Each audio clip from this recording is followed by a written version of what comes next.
Assalamualaikum warahmatullahi wabarakatuh. I am Anggi Merilliya. In this opportunity, I'm going to explain to you about my proposal. The title is Students' Attitude Toward English Online Learning During COVID-19 Pandemic.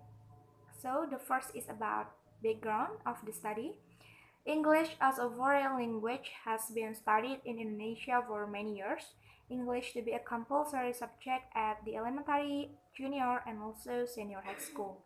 To learn English clearly, the student have to pay attention in English learning process because learning English is very important in this era. And to get the goal of communicative competence, the student have attitude in learning English, whether in or out classroom. Uh, the attitude are crucial in language learning. Attitude is an important concept because it plays a key role in language learning and also language teaching. And in Indonesia, there are still many teaching and learning activities prioritizing the traditional method. This is face-to-face meeting in class. However, with this pandemic, all activities must be carried out at home. And the Minister of Education and Culture, Nadiem Anwar Makarim, explained Circular Number 4 of 2020 concerning the implementation of education in emergency coronavirus or COVID-19, one of which is emphasizes the online learning or distance, so the student have to learning at home. But this has become a new thing in Indonesia because not all students are familiar with this system in online learning, and students not only were required to alter their lifestyle while attending school, but also face the challenge and many unknowns, and also the stressor related to the viral disease outbreaks related to an ongoing pandemic. And here, the writer interested in exploring student attitude through the e-learning. However, in this research, the writer conduct a study entitled Students' Attitude Toward English Online Learning During COVID-19 Pandemic. And based from the background of the study above, it can be concluded that students have a lot of problems toward e-learning in this toward e-learning system. And in this research, the writer limited the problem. The writer would like to analyzing the student attitude toward e-learning in this era, and the writer would like to analyzing is there a positive or negative attitude. It will be concluded in the last of this research. And the writer formulates the problem as follows. The first is how is the student attitude toward English online learning, and the second is there a positive or negative attitude toward students' attitude in learning English. For the next is about the literature. The first is about concept of attitude. The next is about language learning, and for the last is the explanation about the COVID-19.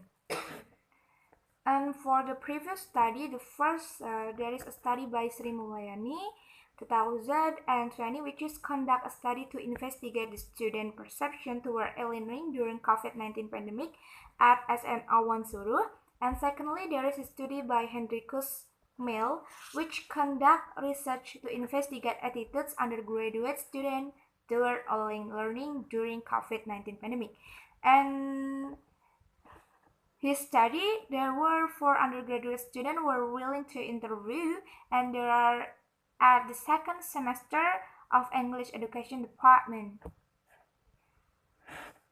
And in conclusion, this result showed that most of the students more interested to have traditional learning. It was face-to-face meeting. As they mentioned in interview, they would have direct communication of social with other friends and also the lecturer.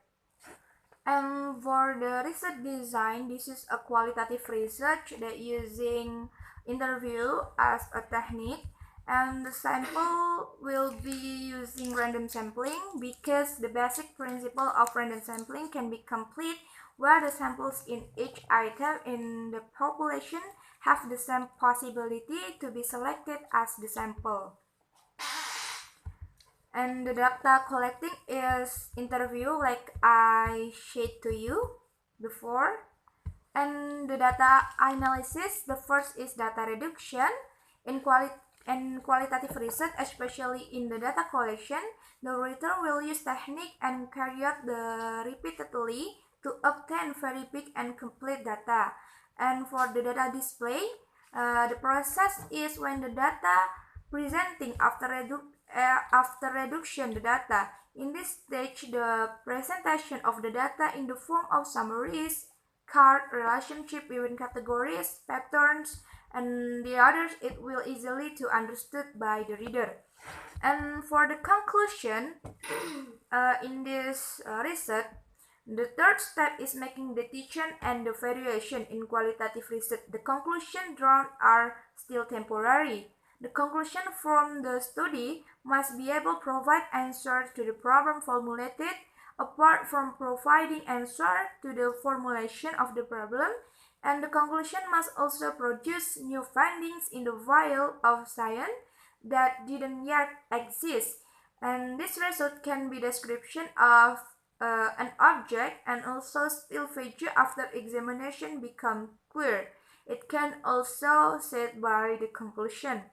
Okay guys, I think that's all for my explanation of my proposal. Thank you for nice attention. Wassalamualaikum warahmatullahi wabarakatuh.